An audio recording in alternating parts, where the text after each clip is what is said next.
The Netherlands robbed a Chinese semiconductor company called Nexperia that based in their country. As a Chinese, I'm not even angry. I actually find it funny. But the Dutch people who have been betrayed will suffer.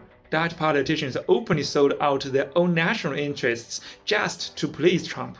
That's truly eye-opening. From 2019 to 2025, it has consistently acted as America's helper. Around 600 Chinese companies have been put on their sanction list. And these are the same politicians who keep talking about contract spirit and respect for free markets and so on. The Netherlands even dug out an outdated law of 1952, the Commodity Supply Act. It was created during the early Cold War to deal with national emergencies like wars or shortages of food. According to that law, they don't need to notify in advance. If they claim there is a serious supply chain risk, they can unilaterally freeze assets, suspend management rights, and place shares under trusteeship.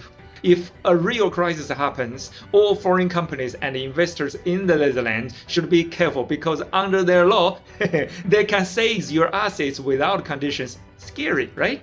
China's response was quick. It banned Nexperia's operations in China. No components, no finished products made in China are allowed to be exported.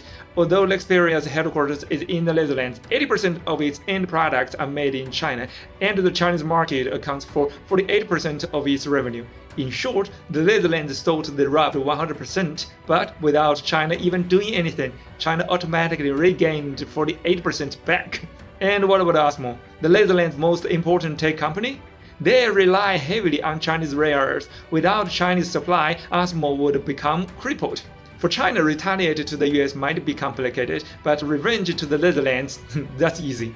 Maybe Dutch politicians don't realize that China is the only country in the world that has all 41 industrial categories, 207 media categories, and 666 subcategories in the UN's industrial classification system.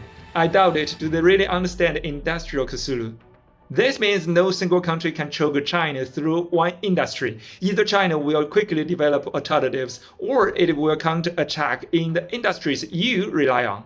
The Dutch politicians ignored two basic facts. One, Nexperia depends on Chinese production. Freezing the shares does nothing except to break their own supply chains. Two, China is the largest market. By offending both your biggest supplier and your biggest customer, you are smashing your own rice bowl, okay? China's countermeasures will be a warning to other US allies. Every time China just wants to do business peacefully, but some countries keep picking fights in favor of the US.